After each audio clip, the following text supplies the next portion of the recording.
Maraming online seller ang nag-a-upgrade ng phone dahil feeling nila kailangan ng mas mahal para gumanda ang product photos at live selling quality. Pero pagdating sa actual listing, minsan pareho lang din ang result. Ang totoo, hindi presyo ang unang dapat tingnan. Ang dapat mong tanungin ay kung ano ba talaga ang kailangan ng negosyo mo at magkano lang ang kaya ng budget mo ngayon. Ang range natin ay 9,179 pesos hanggang 16,100 pesos. Hindi ito flagship level, hindi ito DSLR replacement. Ang mahalaga ay malinaw na kuha, stable na video at maayos na kulay.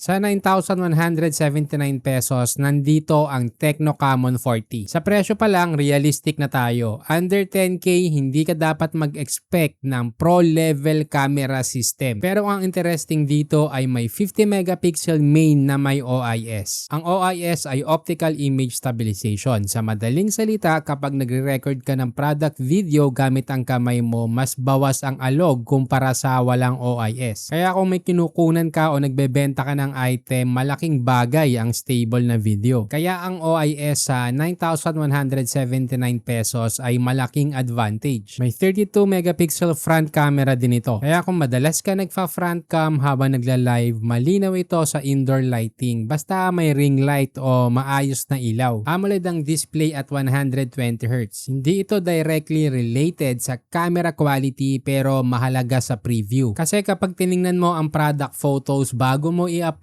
mas accurate ang kulay kumpara sa typical na LCD. Mas kita mo kung tama ba ang tone o masyadong warm ang filter. Ngayon, sa cons, Helio G100 ang chipset at around 407K ang AnTuTu score. Ibig sabihin, kaya naman yung mga apps na kailangan mo. Pero kung sabay-sabay at matagal, pwede kang makaramdam ng konting lag. Hindi ito pang heavy multitasking. Pangalawa, hanggang 1440p lang ang video, walang 4K. Kaya kung plano mo mag-record ng high resolution promo video para i-crop at i-edit, limitado ka. Pero sa under 10K, ito na yung pinaka-logical na choice kung nagsisimula ka pa lang at gusto mo ng stable product video at malinaw na listing photos without overspending. Ngayon, kung kaya mong umakyat ng around 11,834 pesos, papasok ang Tecno Camon 40 Pro 5G. Dito, nagiging mas seryoso ang camera system. May 50 megapixel Sony LYT700C sensor with OIS at may 4K video recording hanggang 30 FPS. Kaya para sa online seller na gumagawa ng short promo videos, malaking tulong to. Kasi kahit i-export mo sa 1080p, mas flexible ka mag-crop ng konti without losing details. Ang front camera dito ay 50 megapixel. Kung face heavy ang live selling mo at gusto mo ng malinaw na mukha habang kausap ang buyers, mas detailed ito kumpara sa 32 megapixel ng base model. Sa good lighting, mas refine ang output. May IP68 at IP69 rating din. Hindi ito camera feature pero pagdating kasi sa negosyo, durability matters. Kung minsan nagla-live ka sa bazaar o outdoor event, mas may peace of mind ka laban sa alikabok o accidental splashes. Pero kailangan nating maging honest. Kahit may promise na 3 major Android updates, hindi consistent historically ang update rollout. At para sa negosyo, ang stability at security patches ay importante. Kasi kung may camera bug at matagal maayos, maaapektuhan ang workflow mo. Again, hindi ito automatic deal breaker, pero factor siya sa long-term ownership. Wala pa ring telephoto lens dito. So kung kailangan mo ng mas detailed close-up beyond main camera crop, limitado ka pa rin sa digital zoom. Pero sa under 12K, ito na yung pinaka-balance kung seryoso ka sa video content at mas professional ang dating ng live mo. Ngayon sa 13,250 pesos, nandito ang pinakabagong Poco M8 Pro 5G. Camera-wise, may 50 megapixel main with OIS at 8 megapixel ultra-wide. Pero ang tunay na edge dito ay performance at battery. Almost 800,000 ang score. Ibig sabihin, mas smooth ang multitasking. Kung sabay ang live tapos nagre-reply ka sa messenger at may background music pa, mas stable ang experience mo dito. Para sa online seller na umaabot ng 2 to 4 hours ang live session, malaking bagay bagay ito. Ang battery ay 6,500 mAh with 100 watts fast charging. Kung natapos ang live mo at 20% na lang ang battery, hindi mo na kailangan maghintay ng matagal para bumalik sa full charge. At sa ngayon, isa to sa may pinakamabilis na charger lalo na sa ganitong presyo. Lalo na sa negosyo, time is money. Camera side, may OIS pa rin. So mas stable pa rin ang mga product videos mo. Pero wala pa rin tong telephoto. So kung small detailed items ang binibenta mo, pareho pa rin ang limitation sa zoom flexibility. Ang display naman ay may mataas na peak brightness. So malaking tulong yan sa pag-preview ng photos or video mo. Mas kita mo kasi kung tama ba ang kulay bago mo i-upload sa listing. Sa cons naman, hindi ito camera first identity. Balance siya. Kaya kung pure camera flexibility ang priority mo, may mas specialized option sa 16K range. Ngayon punta tayo sa 16,100 pesos, ang CMF Phone 2 Pro. Ito ang may pinaka-flexible camera setup sa listahan na to dahil sa 50 megapixel main, 50 megapixel telephoto with 2x optical zoom at 8 megapixel ultra-wide. Ang 2x optical zoom ay ang pinakamalaking difference. Optical zoom ibig sabihin hindi crop, kaya hindi mo kailangan lumapit ng sobra sa subject mo at hindi agad lumalabo ang image. May 4K video recording din, so kung nagre-record ka ng product demo na gusto mong i-repurpose sa ads, may flexibility ka sa editing. Expandable din ang storage hanggang 2TB via microSD. Para sa negosyo, malaking bagay ito, lalo na kung marami kang archive product videos at photos. Sa cons naman, 33 watts charging lang, kaya mas mabilis pa rin talagang mafu-full charge ang Poco. Front camera ay 16 megapixel lang, decent pero hindi kasing taas ng 50 megapixel ng Camon 40 Pro. Kaya kung front cam heavy ang live mo, mas detailed ang techno. Ngayon pag-usapan natin ang workflow. Typical online seller workflow ay ganito. Kukuha ng product photos para sa listing, magre-record ng short video, tapos magla-live ka ng 1 hanggang 3 oras. Sa product photos kasi kailangan talaga malinaw ang kulay at detalye. Kaya dito pumapasok ang sensor quality at optical zoom. Sa video kailangan stable ang footage. Dito mahalaga ang OIS at 4K capability, lalo na kung nag-e-edit ka. Sa live selling naman, kailangan malinaw ang front camera at stable ang performance habang tumatakbo ang app. Kaya dito mahalaga ang chipset at battery. Hindi pare-pareho ang priority ng bawat seller. Kaya kung nagsisimula ka pa lang at limitado ang budget, Tecno Camon 40 under 10K ang pinaka-praktikal na entry point dahil sa OIS at AMOLED. Kung gusto mo naman ng professional ang dating ng video at mas malinaw ang front cam, Tecno Camon 40 Pro 5G under 12K ang sweet spot. Kung heavy ka sa long live sessions at multitasking, Poco M8 Pro 5G under 14K ang pinaka-reliable dahil sa battery at performance. Kung detail-oriented ang produkto mo at mas gusto mo ng malinaw na close-up without investing sa separate camera, CMF Phone 2 Pro under 16K ang pinaka-flexible option. Again, walang iisang best camera phone dito para sa lahat. Ang tamang choice ay depende sa budget mo at sa produkto na binibenta mo. Hindi mo kailangan piliin ang pinakamahal kung hindi mo naman kailangan ang extra features. Ngayon, comment mo sa baba kung anong smartphone ang gusto mong makita sa next video natin. Nasa description na din ang links kung gusto mong i-check ang current price at latest promos. Kung nakatulong ito sa desisyon mo, like, share at mag-subscribe para sa mas marami pang practical decision guides.